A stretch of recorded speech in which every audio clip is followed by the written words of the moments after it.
नमस्कार मित्रों, साधुवाद। मैं जोशीला सत्यप्रकाश कल जो आप लोगों को क्लास कराया था उसी क्लास में एक नए लेवल पे जैसे आपको प्रश्न मिलेंगे वो प्रश्न हम दिखा रहे हैं जिसको मिक्सिंग प्रश्न कहते हैं। जैसे कल हम आप लोगों को बताए थे अल्प प्राण और महाप्राण। कल जो हम आपको चर्चा किए थे वो था अल्प प्राण और महाप्राण इस पे चर्चा हुई थी। अल्प प्राण महाप्राण। पॉइंट नंबर दूसरे पे जो हम चर्चा किए थे अघोष और सघोष व्यंजन। अघोष और सघोष का ही दूसरा नाम क्या है? घोष व्यंजन। इसी को क्या कहते हैं? घोष व्यंजन। तो कल इस पे चर्चा किए थे। अब इन दोनों का भी तो सिंगल क्वेश्चन कराया गया। अगर ये क्वेश्चन मिक्सिंग में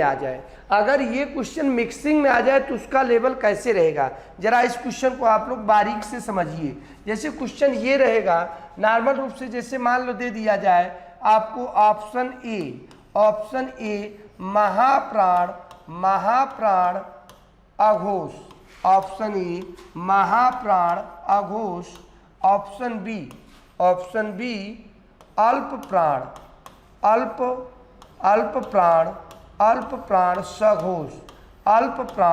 सघोष, ऑप्शन सी महाप्राण सघोष, ऑप्शन डी अल्प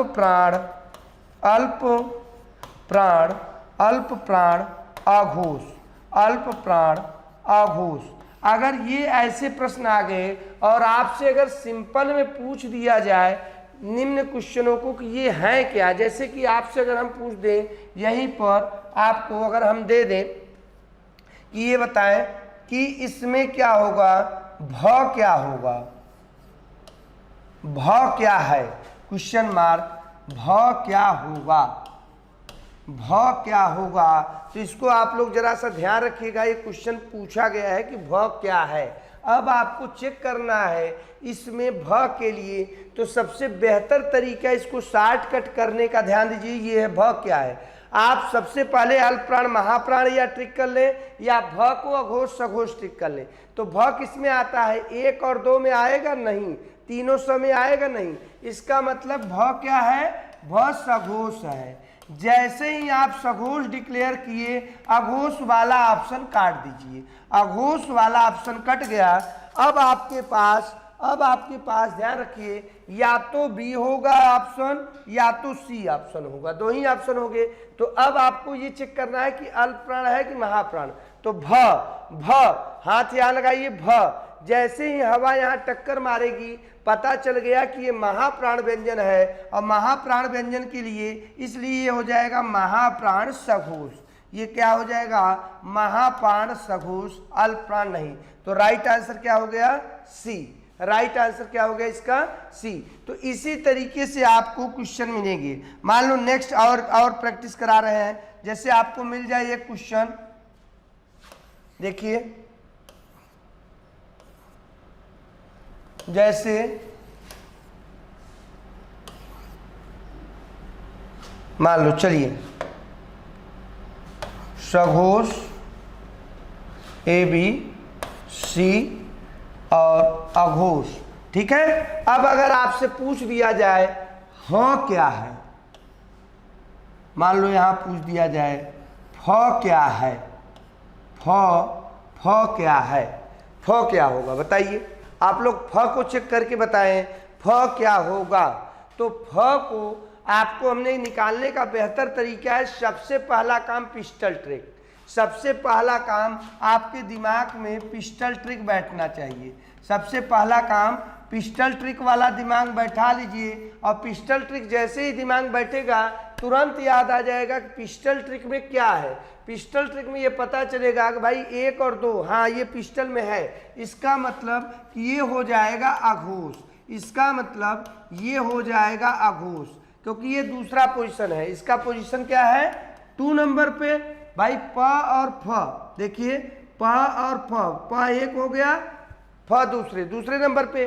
तो फ को जैसे ही डिक्लेयर किए अघोष है तो लगे हाथ से चेक कर लीजिए। वो मैडम वाली कहानी जो आप लोगों को बताए हैं कि भाई क्लास में ऐसे ऐसे मत करिएगा, नहीं मैडम बाहर कर देंगी। तो फ को चेक कर लीजिए, फ अल्पप्राण है कि महाप्राण है। फ आपको पता चल गया फ महाप्राण है। तो महाप्राण अघोष देखिए इसमें कौन सा ऑप्शन आएगा, तो option A is right, option A is right. तो ऐसे आप लोग बहुत कम टाइम में ट्रिक का यहाँ लाभ होता है। ये एसआई लेवल का क्वेश्चन है, ये आपको लोअर लेवल का क्वेश्चन है, ये आपको थोड़ा सा अपर लेवल में क्वेश्चन आता है, ठीक। और लो लेवल में यूपीपी में ये सिंगल दे देता है, लेखपाल में भी डाल सकता है। इसको कहते हैं ये क्वेश्चन का लेवल है, एक चैप्टर के साथ 2 क्वेश्चन को मर्ज किया गया है। चलिए एक क्वेश्चन और प्रैक्टिस करा देते हैं, लगे हाथ। जैसे आइए देखते हैं, एक क्वेश्चन और पूछ देते हैं। जैसे ध्यान रखिए, आपसे अगर दे दिया जाए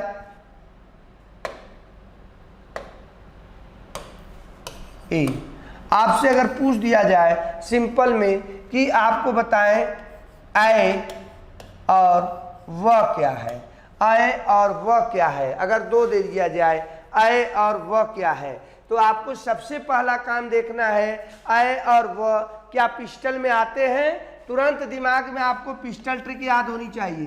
तो भैया ये दोनों पिस्टल में नहीं आते, इसलिए ये क्या हो जाएंगे, सघोष हो जाएंगे। ये क्या हो जाएंगे, सघोष हो जाएंगे। पता चल गया कि ये सघोष है, और जैसे ही ये सघोष है तो आप देख लीजिए कि ये महाप्राण है कि अल्पप्राण। तो सारे स्वर अल्पप्राण, अंतस्थ व्यंजन अल्पप्राण। और नहीं चेक कर लीजिए अय व, हवा लग रहा है इसमें, नहीं लग रहा है, तो ये अल्पप्राण होगा। तो अल्पप्राण सघोष, अल्पप्राण सघोष ऑप्शन नंबर बी, अल्पप्राण सघोष ऑप्शन नंबर बी, अल्पप्राण सघोष option number B is right. तो इसको कहते हैं कि लेवल का क्वेश्चन, इसमें बहुत कम टाइम लगता है और जो समझ नहीं पाता उसके लिए बहुत टाइम लगता है। आइए क्वेश्चन के और प्रैक्टिस करा देते हैं इसी लेवल पे, क्योंकि ये क्वेश्चन थोड़े से लेवल के दिखाते हैं। आइए देखते हैं, ठीक है, ठीक। आइए नेक्स्ट क्वेश्चन एक और पूछ लेते हैं आपसे।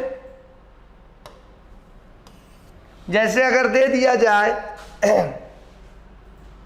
आपसे अगर पूछा जाए, मान लो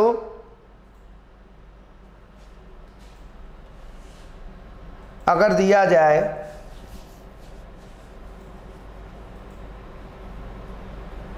अल्पप्राण अघोष, अगर आपसे पूछा जाए क और च और त क्या है, क च त क्या है।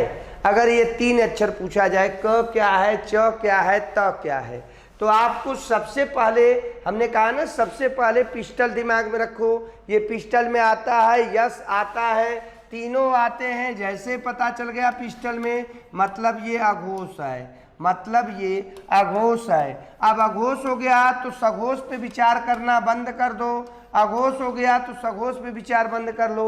अब ये देखो, ये तीनों महाप्राण है कि अल्पप्राण है, क च त, हवा टक्कर नहीं मान रही है। ये वाली स्टाइल आप देख सकते हैं, रस्ते पैड़े किसी को बता सकते हैं। तो आपको पता चल गया कि भैया ये सारे अल्पप्राण है, ये सारे क्या है, अल्पप्राण है। तो आपको आंसर आ गया अघोष अल्पप्राण, अल्पप्राण के साथ साथ अघोष है। तो राइट आंसर क्या हो जाएगा, डी हो जाएगा, क्योंकि महाप्राण ये नहीं है। तो इस टाइप के क्वेश्चन आपको अच्छे लेवल पे क्वेश्चन देते हैं, और सिंगल लेवल पे भी क्वेश्चन आते हैं, सिंगल लेवल पे भी क्वेश्चन इसमें आपको मिलेंगे। सिंगल लेवल के क्वेश्चन आपको आराम से आ सकते हैं। जैसे सिंगल रूप से हम कह दें, जैसे आपसे पूछ दिया जाए कि वह है, यहाँ पर अल्पप्राण, अल्पप्राण और महाप्राण, महाप्राण, अल्पप्राण स्वर, मान लो ये दे दिया है, अल्पप्राण स्वर, महाप्राण, महाप्राण, सघोष, सघोष, अघोष, अघोष, अघोष। अब आपको पता है कि ये देखिए यहाँ लिख दिया अल्पप्राण स्वर, सॉरी अल्पप्राण स्वर, चूंकि ये वह स्वर नहीं है, वह स्वर नहीं है, तो ए बी सी डी में देखिए क्वेश्चन घुमाने का तरीका है। तो आपको जब पता चला ये अल्प प्राण महाप्राण में डिक्लेयर नहीं हो रहा है, तो आपने अगला कदम उठाया स्टेप कि भाई ये अघोष सघोष में क्या है, तो आपको पता चल गया कि वह क्या है, सघोष है। वह क्या है मित्रों, सघोष है, क्योंकि ये पिस्टल में नहीं आता, ये पिस्टल में नहीं आता, तो वह सघोष हो जाएगा, वह हो जाएगा सघोष। क्लियर हो गया? आई थिंक आप लोगों को ये पार्ट क्लियर हो गए हैं। तो आइए देखते हैं, इस तरीके से ये क्वेश्चन की एक श्रृंखला है जो आप लोगों को मिलेगी। अब उसके बाद कुछ क्वेश्चन ऐसे आ जाएंगे, कुछ क्वेश्चन आज हम क्वेश्चन ही करा दे रहे हैं वर्णमाला और संधि को रिलेटेड करके, वर्णमाला को इसको रिलेट करके आपसे पूछ दिया जाता है। जैसे आपसे अगर क्वेश्चन पूछ दिया जाएगा वर्णमाला में ही कि भाषा की सबसे छोटी और जो तोड़ा ना जा सके, तोड़ा ना जा सके,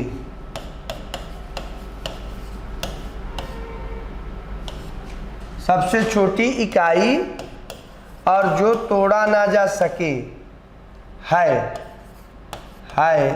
और ऑप्शन आ जाएगा वर्ण, ऑप्शन आ जाएगा शब्द, ऑप्शन आ जाएगा अक्षर और ऑप्शन आ जाएगा वाक्य। ये क्या है? A B C D. अब इसमें पूछा जाएगा जिसको तोड़ा ना जा सके और भाषा की सबसे छोटी इकाई। तो भाषा की सबसे छोटी इकाई क्या है? वर्ण। आपको पता है कि भाषा की सबसे छोटी इकाई वर्ण होती है, सबसे छोटी इकाई वर्ण होती है। साथ में एक कंडीशन भी दिया है कि जो तोड़ा ना जा सके। तो आपको पता होगा कि वर्ण से छोटा कोई अक्षर नहीं होता। क हलंत है कि ये सबसे छोटा अक्षर है। वर्ण ये क्या कहलाता है? वर्ण। इससे छोटा न कोई अक्षर है न इसे तोड़ा जा सकता है। तो इसका राइट आंसर वर्ण होगा। राइट आंसर क्या होगा? वर्ण होगा। इस प्रकार से क्वेश्चनों की आप लोगों को श्रृंखला मिलती जाएगी। अगर अच्छा और लेवल पे अगर क्वेश्चन देखा जाए तो जैसे आपको पूछ दिया जाएगा कि सिंपल सी कि उच्चारण के आधार पर, उच्चारण के आधार पर, उच्चारण के आधार पर, उच्चारण के आधार पर, उच्चारण के आधार पर स्वर को कितने भागों में बांटा गया? स्वर को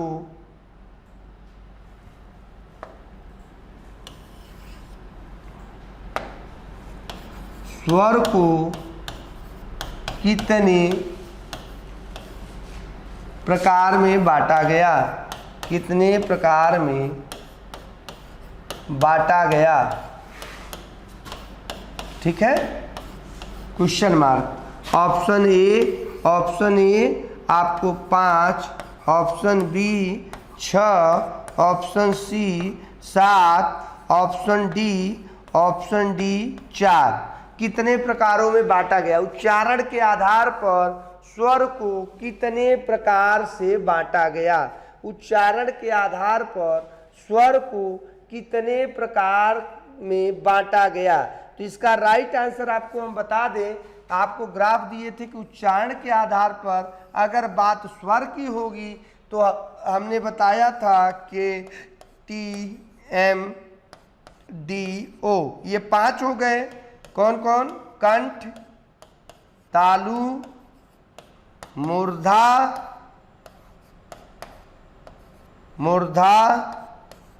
दंत, ओष्ठ, ये 5 हो गए। अब 5 के बाद कंठ, तालु, मूर्धा, दंत, ओष्ठ, इसके बाद जो मिला है इसके बाद 2 और वर्ग बने।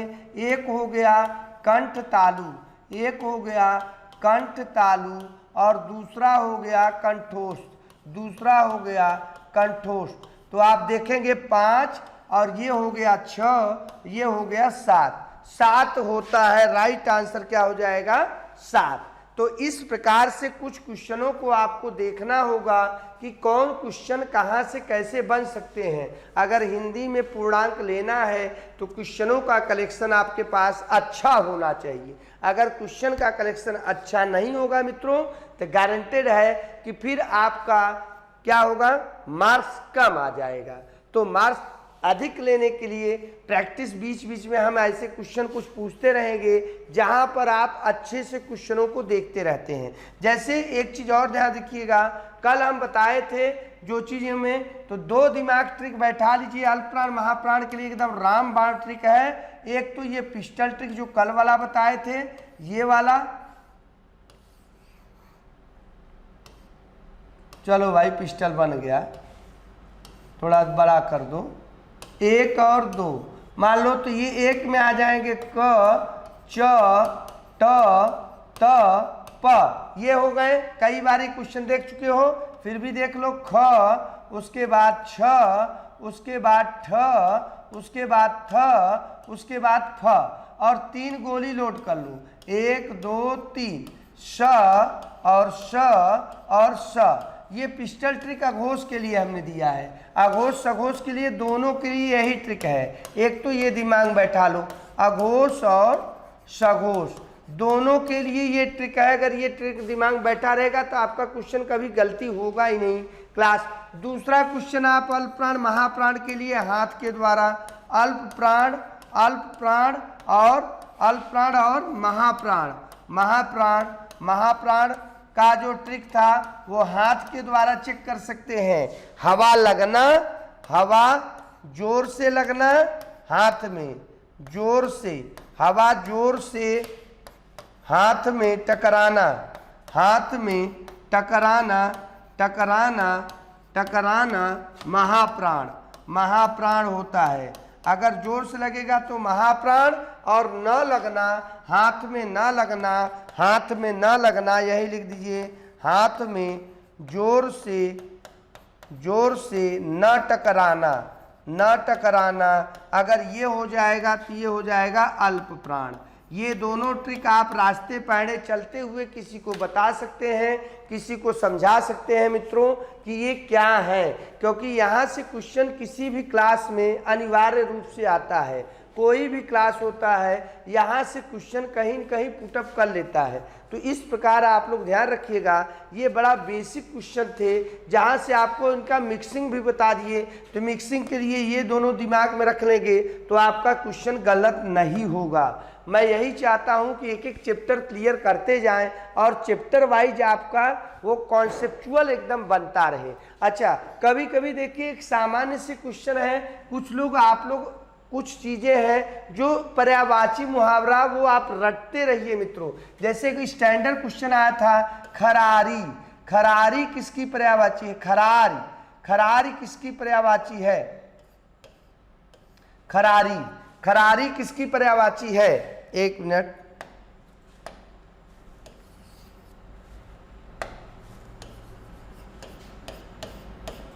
खरारी, खरारी किसकी पर्यायवाची है? खरारी, एक मिनट, खरारी, खरारी किसकी पर्यायवाची है? किसकी पर्यायवाची है? कुछ क्वेश्चन ऐसे भी है, आप लोग इसको देखते रहिए, ये क्वेश्चन आप लोगों को काम देंगे। अब खरारी पूछ रहा है पर्यायवाची, ऑप्शन ए में राम, ऑप्शन ए में राम, ऑप्शन बी में विष्णु, ऑप्शन बी में विष्णु, ऑप्शन सी में शिव, ऑप्शन सी में शिव, ऑप्शन डी में नारद, ऑप्शन डी में नारद, सॉरी ऑप्शन डी में नारद। तो कौन सा पर्यायवाची होगा? देखिए अच्छा क्वेश्चन है। खरारी मानस में इसका प्रयोग किया गया है। रामचरितमानस आप उठाकर देखेंगे तो ये क्वेश्चन इस टाइप के मिल जाएंगे, वहां पर पर्यायवाची कुछ चीजें आप लोग देखिएगा। तो खरारी माने होता है मित्र खर धन आरी, खर धन आरी। खर दूषण को मारने का काम किसने किया था? खर दूषण मौसम बलवंता, तीनहु कुमार बिग भगवंता। बिना भगवान के उनको कोई मार नहीं सकता, रावण ने खुद कहा था और मंथन किया था। अर्थात राम के बारे में खर दूषण खरारी किसकी पर्यायवाची है? राम के लिए यूज हुआ है। किसमें कहा गया है? रामचरितमानस में। रामचरितमानस में खरारी यूज किया गया है भगवान राम के लिए। एक जगह प्रसिद्ध आया है, रामचरितमानस में खरारी शब्द यूज हुआ है। ठीक है, यहाँ खरारी एक जगह लिखा गया है, खरारी। तो ये चीजें ऐसा नहीं कई पर्यायवाची है, तो कुछ पर्यायवाची आप लोग रटते रहिए, क्योंकि पर्यायवाची मुहावरा एक एक क्वेश्चन आएगा। लेकिन कहते हैं बूंद बूंद से घड़ा भरता है, बूंद बूंद से घड़ा भरता है। अगर आप एक एक क्वेश्चन सोचेंगे कि अरे यार पर्यायवाची जाने दो, मुहावरा जाने दो, विलोम जाने दो, तो वही एक एक क्वेश्चन आपको 4-5 क्वेश्चन का गैप कर देगा मित्रों। हर क्वेश्चन पे आपको पैनी नजर रहनी चाहिए। और दूसरी बात, ये जो चैप्टर है ये पढ़ाया नहीं जाता। पर्यायवाची, मुहावरा, लोकोक्ति ये कहीं पढ़ाया नहीं जाता। ये आपको स्वतः एक हिंदी की जो भी नॉर्मल किताब होगी उसमें सब ये दिए रहते हैं, और उससे बाहर आता भी नहीं। ऐसा नहीं कि एक पुस्तक में दिया है तो उससे नहीं आएगा। गिन के 50 ठो पर्यायवाची, 50 ठो मुहावरा, 50 ठो विलोम, 100 ठो विलोम देख लीजिए, मुहावरा देख लीजिए, इसी में से कहीं न कहीं वो घूम फिर के उसी में से आ जाता है। या सबसे बेहतर है सामान्य हिंदी के कई साल के पेपर सॉल्व कर लीजिए, सब पर्यायवाची मुहावरा क्लियर हो जाएगा, क्योंकि क्वेश्चन वही से उठते हैं, क्वेश्चन कहीं आकाश पाताल से नहीं आते मित्रों। तो इसलिए आप लोग ध्यान रखिएगा, ये सब क्वेश्चन आपके दिमाग में रहे। अच्छा, और एक ध्यान रखिएगा, जैसे नॉर्मल रूप से आपसे जो क्वेश्चन पूछे जाएंगे तो ये सब चीज़ें आपको दिमाग में रहना चाहिए।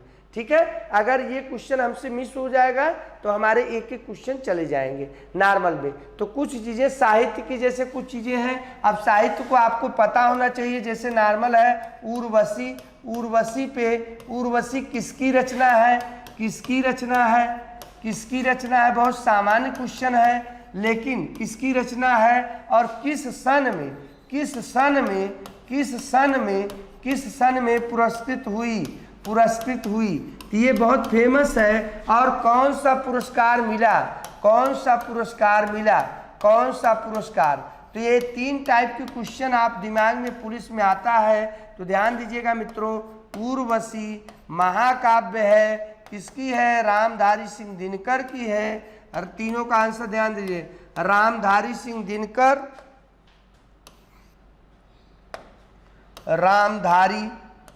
रामधारी सिंह दिनकर, रामधारी सिंह दिनकर जी का है। और 1972 में इस पे कौन सा पुरस्कार मिला था? ज्ञानपीठ पुरस्कार, ज्ञानपीठ पुरस्कार। अब क्वेश्चन आता है ज्ञानपीठ पुरस्कार क्या है, यहाँ से भी क्वेश्चन बनेगा। तो आप ध्यान रखिएगा, हिंदी साहित्य का सबसे बड़ा पुरस्कार, हिंदी साहित्य का, ध्यान रखिएगा, हिंदी साहित्य का सर्वोच्च पुरस्कार, हिंदी साहित्य का सर्वोच्च पुरस्कार ज्ञानपीठ होता है। हर लेखक और राइटर की तमन्ना सर्वोच्च पुरस्कार है। ठीक है, पुरस्कार ज्ञानपीठ पुरस्कार होता है। इसके बाद जो पुरस्कार होता है साहित्य में, उसको कहते हैं साहित्य अकादमी पुरस्कार। साहित्य अकादमी पुरस्कार ये दूसरे नंबर पे आता है। साहित्य अकादमी पुरस्कार ये दूसरे नंबर पे आता है। तीसरे नंबर पे जो आता है वो होता है व्यास सम्मान। व्यास सम्मान, ये 3 पुरस्कार पूछे जाने वाले हैं, कभी कभी पूछ देते हैं, ये साहित्य से है। सबसे बड़ा पुरस्कार साहित्य का ज्ञानपीठ पुरस्कार, उससे बाद साहित्य अकादमी पुरस्कार, और सबसे लास्ट जो होता है वो व्यास सम्मान पुरस्कार है। तो इस तरीके से ये चीज़ें आप लोगों को, कुछ जनरल साहित्य भी आना चाहिए। साहित्य के भी क्वेश्चन पे हम बीच बीच में कभी कभी चर्चा करते रहेंगे। तो आज की क्लास में हम थोड़ा सा टेक्निकल सर